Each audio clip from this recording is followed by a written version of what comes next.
नमस्ते दोस्तों, cricket special में आपका बहुत बहुत स्वागत है। आज हम बात करेंगे भारत और इंग्लैंड के बीच खेले गए पहले टेस्ट मैच के रोमांचक मुकाबले की, जिसने भारतीय प्रशंसकों को निराश किया और इंग्लैंड को सीरीज में 1-0 की बढ़त दिला दी।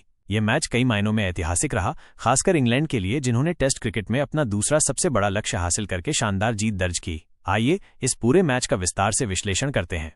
IND vs ENG पहला टेस्ट, एक रोमांचक लेकिन निराशाजनक हार। भारत और इंग्लैंड के बीच खेली जा रही 5 मैचों की टेस्ट सीरीज का पहला मुकाबला भारतीय टीम के लिए किसी बुरे सपने से कम नहीं रहा। एक समय बढ़त हासिल करने के बावजूद भारत को इंग्लैंड के हाथों 5 विकेट से हार का सामना करना पड़ा। यह हार न केवल सीरीज में भारत को पीछे धकेलती है, बल्कि कई महत्वपूर्ण सवालों को भी जन्म देती है, खासकर भारतीय बल्लेबाजी और गेंदबाजी प्रदर्शन को लेकर। लक्ष्य का पीछा, इंग्लैंड की ऐतिहासिक जीत। इस मैच में भारत ने इंग्लैंड के सामने जीत के लिए 371 रनों का विशाल लक्ष्य रखा था। यह एक ऐसा लक्ष्य था जिसे अक्सर टेस्ट क्रिकेट में हासिल करना बेहद मुश्किल माना जाता है, लेकिन इंग्लैंड ने अपने आक्रामक बेसबॉल अप्रोच को अपनाते हुए इस लक्ष्य को 5वें दिन महज 5 विकेट खोकर हासिल कर लिया। इंग्लैंड ने दूसरी पारी में 373 रन बनाए और इस तरह अपनी धरती पर टेस्ट क्रिकेट में दूसरा सबसे बड़ा लक्ष्य सफलतापूर्वक चेज किया। यह जीत इंग्लैंड के लिए आत्मविश्वास बढ़ाने वाली थी, जबकि भारत के लिए यह एक कड़वी गोली की तरह थी। मैच का विस्तृत विश्लेषण। टॉस और पहली पारी, भारत की मामूली बढ़त। मैच की शुरुआत में इंग्लैंड ने टॉस जीतकर पहले बल्लेबाजी करने का फैसला किया। हालांकि भारतीय गेंदबाजों ने उन्हें 465 रनों पर ऑल आउट कर दिया। जवाब में भारत ने अपनी पहली पारी में 471 रन बनाए और इंग्लैंड पर 6 रनों की मामूली बढ़त हासिल कर ली। पहली पारी में भारत के लिए कुछ महत्वपूर्ण साझेदारियां हुईं, लेकिन निचले क्रम के बल्लेबाजों का योगदान उतना प्रभावी नहीं रहा जितनी उम्मीद की जाती है। यह एक ऐसा पहलू था जो बाद में भारतीय टीम पर भारी पड़ा। दूसरी पारी और लक्ष्य निर्धारण। भारत का संघर्ष।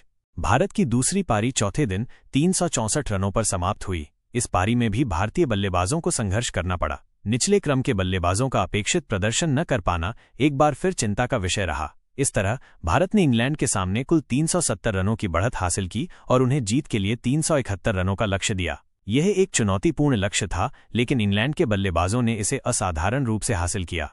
गिल की कप्तानी में पहली हार, एक नई शुरुआत का कड़वा स्वाद। ये मैच भारतीय क्रिकेट टीम के लिए एक नए युग की शुरुआत का प्रतीक था। रोहित शर्मा और विराट कोहली जैसे दिग्गजों की अनुपस्थिति में शुभमन गिल को भारतीय टेस्ट टीम की कप्तानी सौंपी गई थी। हालांकि गिल की कप्तानी में ये पहला ही टेस्ट मैच था और उन्हें पहले ही मुकाबले में हार का सामना करना पड़ा। यह निश्चित रूप से गिल के लिए एक कठिन शुरुआत थी, लेकिन अभी सीरीज के 4 और मैच बाकी हैं और उनके पास वापसी करने का मौका है। कप्तान के रूप में उनकी पहली हार ने निश्चित रूप से उन पर दबाव डाला होगा, लेकिन उन्हें इससे सीखने और आगे बढ़ने की जरूरत है। गेंदबाजों का लचर प्रदर्शन। हार का मुख्य कारण। भारत की हार का सबसे बड़ा कारण दूसरी पारी में भारतीय गेंदबाजों का लचर प्रदर्शन रहा। 5वें दिन की शुरुआत में इंग्लैंड का स्कोर बिना किसी नुकसान के 21 रन था। जीत के लिए उन्हें 350 रन और चाहिए थे, जबकि भारत को 10 विकेट लेने थे। उम्मीद थी कि भारतीय गेंदबाज शुरुआती सत्र में ही विकेट निकालकर इंग्लैंड पर दबाव बनाएंगे, लेकिन ऐसा हो न सका। डकेट क्रावली की शानदार साझेदारी भारत को किया निराश। इंग्लैंड के सलामी बल्लेबाज जैक क्रावली और बेन डकेट ने शानदार बल्लेबाजी का प्रदर्शन किया।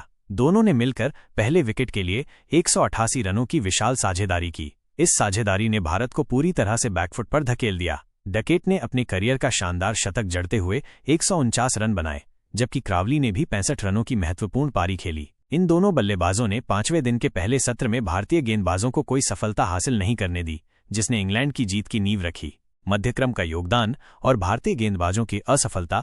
हालांकि भारत ने दूसरे सत्र में 4 विकेट लिए, लेकिन तब तक बहुत देर हो चुकी थी। जो रूट 53 रन नाबाद और जैमी स्मिथ 44 रन नाबाद ने अंत में मोर्चा संभाला और इंग्लैंड को जीत दिला दी। इंग्लैंड के कप्तान बेन स्टोक्स ने भी 33 रनों का उपयोगी योगदान दिया। भारतीय गेंदबाजी की बात करें तो पहली पारी में 5 विकेट लेने वाले स्टार तेज गेंदबाज जसप्रीत बुमराह दूसरी पारी में एक भी विकेट हासिल नहीं कर सके, जो एक बड़ी चिंता का विषय था। प्रसिद्ध कृष्णा और शार्दुल ठाकुर ने 2-2 विकेट लिए, जबकि रविंद्र जडेजा को 1 विकेट मिला। भारतीय स्पिनरों से भी अपेक्षित प्रदर्शन देखने को नहीं मिला, खासकर 5वें दिन की पिच पर। विश्व टेस्ट चैंपियनशिप WTC के नए चक्र की खराब शुरुआत।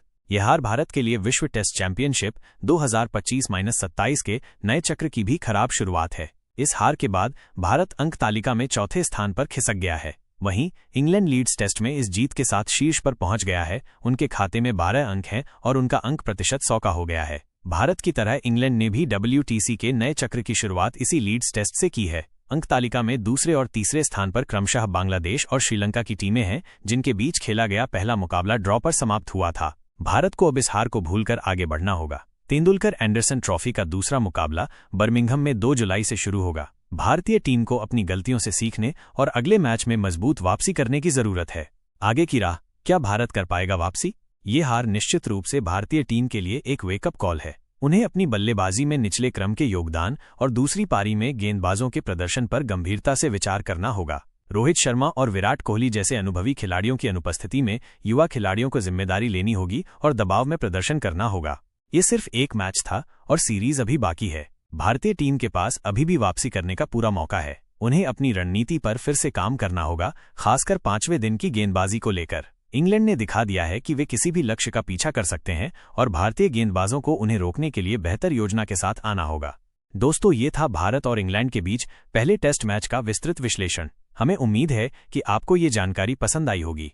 अगर आपको ये वीडियो पसंद आया हो तो लाइक करना न भूलें, अपने दोस्तों के साथ शेयर करें और क्रिकेट स्पेशल चैनल को सब्सक्राइब जरूर करें ताकि आपको क्रिकेट जगत की ऐसी ही रोमांचक खबरें और विश्लेषण मिलते रहें।